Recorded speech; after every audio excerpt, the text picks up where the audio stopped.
Assalamu alaikum and good morning everyone. Welcome to my online class. Today we are going to learn a very important topic for our upcoming ICT Olympiad is e-commerce. You know commerce means trade or business.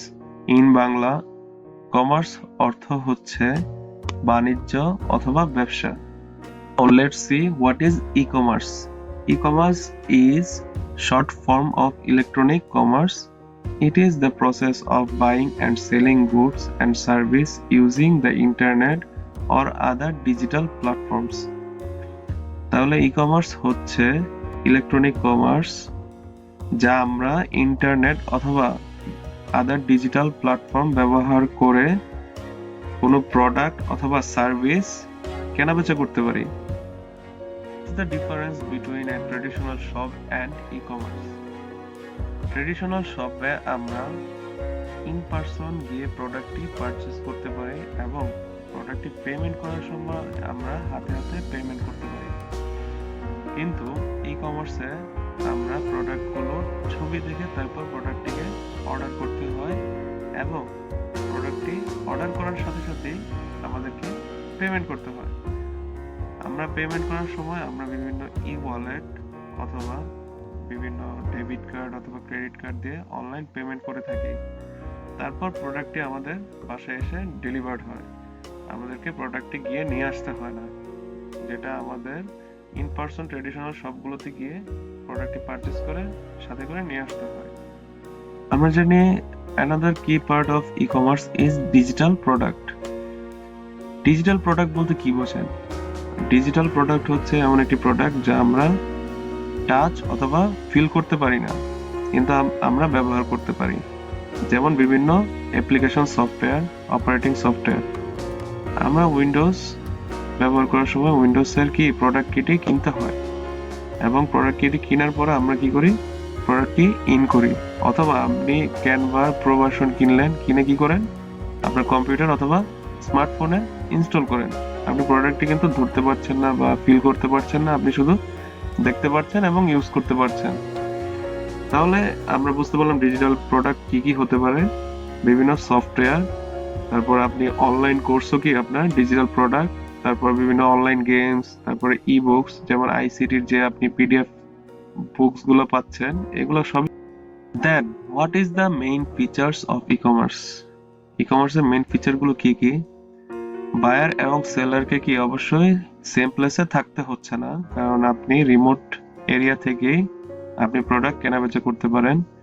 তারপর আপনার transaction, যেটা হচ্ছে payment. Payment আপনি কিভাবে করেন? আপনি mobile banking, smartphone banking অথবা online banking, যেমন ক্রেডিট কার্ড এবং ডেবিট কার্ড দিয়ে যে অনলাইন ব্যাংকিং করতে হয়, এভাবেই কি আপনি ডিজিটালি পেমেন্ট করে দিতে পারেন।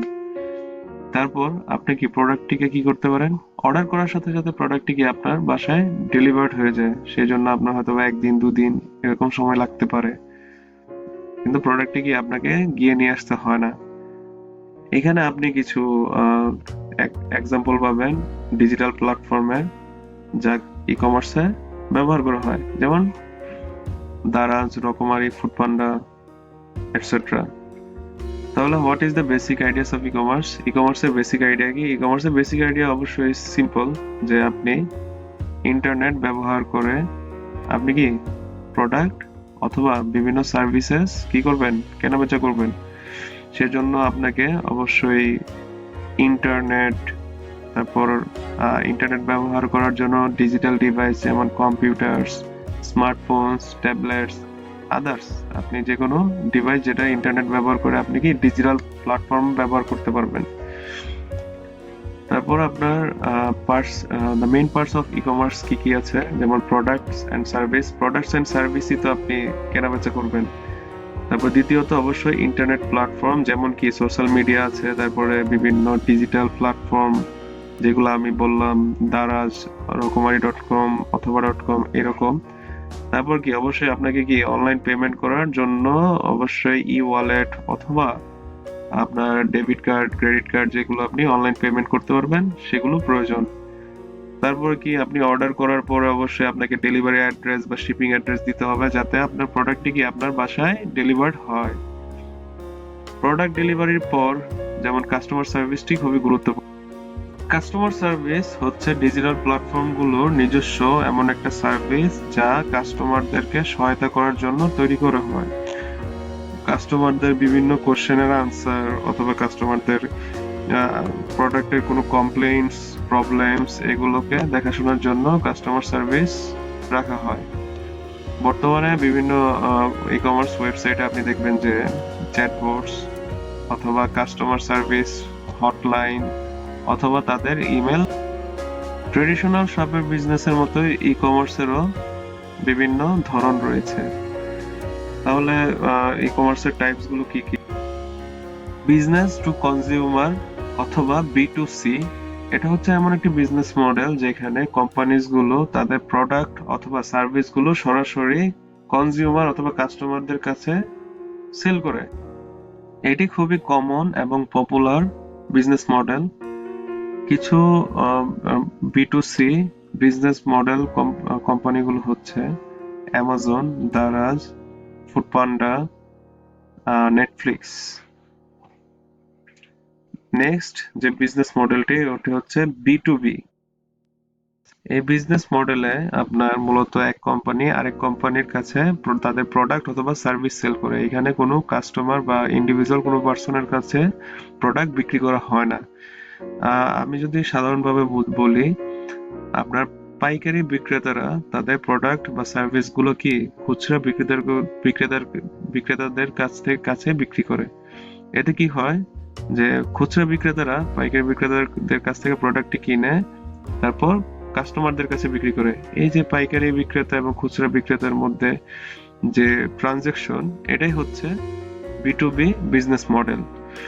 তাহলে আমরা অ্যাজ এ এক্সাম্পল দেখতে পাচ্ছি আলিবাবা এবং অ্যামাজন, যেখান থেকে কি আপনার যে হোলসেলার আছে তারা কি করে প্রোডাক্টগুলো ক্রয় করে, তারপর কি তারা সেই প্রোডাক্টগুলোকে কাস্টমারদের কাছে বিলিয়ে দেয়। তো অ্যামাজন এবং আলিবাবা থেকে যে সেলাররা প্রোডাক্টগুলো ক্রয় করে, এটাই হচ্ছে B2B বিজনেস মডেল। তারপর আমরা চলে যাই যে থার্ড যে বিজনেস মডেলটি দেওয়া আছে, কনজিউমার টু বিজনেস, আপনি বলতে পারেন C2B। এই বিজনেস মডেলে রেগুলার পারসন অথবা কাস্টমার তারা তাদের সার্ভিস অথবা প্রোডাক্ট কি কোম্পানির কাছে বিক্রি করে। এর বিনিময়ে অবশ্যই কোম্পানি তাদেরকে কি অর্থ প্রোভাইড করে। তাহলে আমরা এজ এ এক্সাম্পল বলতে পারি কাস্টমাররা তাদের ফ্রিল্যান্সিং এর মাধ্যমে কি কোম্পানিগুলোর কাছে কি তাদের সার্ভিসগুলো সেল করে। তারপরে আমরা চলে যাই চতুর্থ এবং লাস্ট যে বিজনেস মডেলটি দেওয়া আছে, কনজিউমার টু কনজিউমার। এক্ষেত্রে কি হয়, এই বিজনেস মডেলে এক কাস্টমার আরেক কাস্টমার কাছে তাদের প্রোডাক্ট অথবা সার্ভিস বিক্রি করে। যেমন আপনি বলতে পারেন আপনি আপনার সেকেন্ড হ্যান্ড প্রোডাক্টটি আপনি ফেসবুক অথবা ইনস্টাগ্রাম মার্কেট প্লেসে আপনি কি করতে পারেন, আপলোড দিলেন যে আপনি এই প্রোডাক্টটি বিক্রি করবেন। তাহলে আরেক কাস্টমার কি যদি আপনার প্রোডাক্টটির ছবি দেখে পছন্দ হয় তাহলে আপনার সাথে কন্ট্যাক্ট করে আপনার কাছ থেকে প্রোডাক্টটি ক্রয় করে নিল। তাহলে এতে কি হলো, আপনি অ্যাজ এ ইন্ডিভিজুয়াল পার্সন অথবা কাস্টমার আপনি আরেকজনের কাছে কি আপনার প্রোডাক্টটি সেকেন্ড হ্যান্ড প্রোডাক্টটি সেল করলেন। এটাই হচ্ছে কনজিউমার টু কনজিউমার অথবা C2C বিজনেস মডেল। তাহলে আমরা চলে যাই অ্যাডভান্টেজেস অফ ই কমার্স। ই কমার্সের অ্যাডভান্টেজেস গুলো কি কি? Easy and convenient shopping. কারণ ই কমার্সে আপনি খুব সহজে আপনি অনেকগুলো প্রোডাক্টের ছবি দেখে ছবিগুলো আপনি প্রোডাক্টটি পারচেজ করতে পারবেন। ইভেন আপনি প্রোডাক্টের প্রাইসও কি আপনি একটার সাথে আরেকটা কম্পেয়ার করে নিতে পারবেন। তারপর আপনার বিজনেস গ্রোথ। ই কমার্স প্ল্যাটফর্মের কারণে আপনার বিজনেস খুব সহজেই কি গ্রো করবে। আপনি খুব সহজে আপনি রিমোট এরিয়াতেও কি আপনার প্রোডাক্টটি সেল করতে পারবেন। আপনার এর জন্য আপনার কোনো ফিজিক্যাল স্টোরের প্রয়োজন নেই, যে কারণে আপনি আপনার প্রোডাক্টের কোয়ান্টিটি আপনি বাড়িয়ে নিতে পারবেন। তারপরে next the disadvantages of e commerce. ই কমার্সের প্রথম ডিসঅ্যাডভান্টেজ হচ্ছে আপনি ই কমার্সে যেহেতু আপনি ফিজিক্যাল শপের মতো ইন পার্সন গিয়ে প্রোডাক্ট দেখে বুঝে নেওয়ার সুযোগ থাকছে না, আপনাকে ছবি দেখেই প্রোডাক্টটি নিতে হচ্ছে, সেহেতু প্রোডাক্টের কোয়ালিটি খারাপ হওয়ার সম্ভাবনা থাকে। অথবা আপনার প্রোডাক্টে ভুল প্রোডাক্ট আসারও সম্ভাবনা থাকে, যে কারণে আপনার lack of trust is the first disadvantages of E commerce. তারপর সেকেন্ড যে ডিসঅ্যাডভান্টেজটি হচ্ছে ডিফিকাল্ট টু রিটার্নস। আপনি যখন প্রোডাক্টটি অর্ডার করেন, প্রোডাক্টটি আপনার আসতে সময় লাগে, এবং প্রোডাক্টটি যদি আপনার পছন্দ না হয় বা কোনো সমস্যা থাকে, প্রোডাক্টটি রিটার্ন করতে গেলেও কি আপনার অনেক সময় লাগে, এবং অবশ্যই আপনাকে রিটার্ন একটা ফিও দিতে হয়, যে কারণে এটা আরেকটা প্রবলেমস। তারপর থার্ড যে প্রবলেমটি হচ্ছে security problems. There are concerned about keeping customers' personal and financial information safe because of the risks of hacking or data theft. যেহেতু আপনি প্রোডাক্টটি অনলাইনে কিনছেন, আপনি আপনার পার্সোনাল ইনফরমেশন কি আপনার ডিজিটাল প্ল্যাটফর্মটিতে শেয়ার করতে হচ্ছে, এতে আপনার আপনার ইনফরমেশন, পার্সোনাল ইনফরমেশন কি হ্যাক হওয়ার সম্ভাবনা থাকে। তারপর যে চতুর্থ যে আপনার প্রবলেমস হচ্ছে যে শিপিং ডিলেস। মাঝে মধ্যে আপনি প্রোডাক্ট অর্ডার করার পর প্রোডাক্টটি আপনার 2-3 দিনের ভিতর আপনার হাতে আসার কথা থাকলেও প্রোডাক্টটি একটু বেশি সময় নিয়ে নেয়। এটা হচ্ছে এর আরেকটি ডিসঅ্যাডভান্টেজেস। তাহলে আমাদের ই কমার্সের ফিউচার কি? The future of e commerce is very bright. This industry is always growing with the help of new technology. The use of e-commerce is increasing every day because of customers' demand. আপনার বর্তমানে ই কমার্সে অনেক ধরনের technology ব্যবহার হচ্ছে, যে কারণে ই কমার্সের ফিউচার অনেক ব্রাইট। আর ই কমার্স দিনে দিনে আপনার কি কাস্টমারদের ডিমান্ডের কারণে বৃদ্ধি পাচ্ছে। তাহলে আমরা বলতেই পারি ই কমার্সের ফিউচার খুবই ভালো এবং খুবই গুরুত্বপূর্ণ।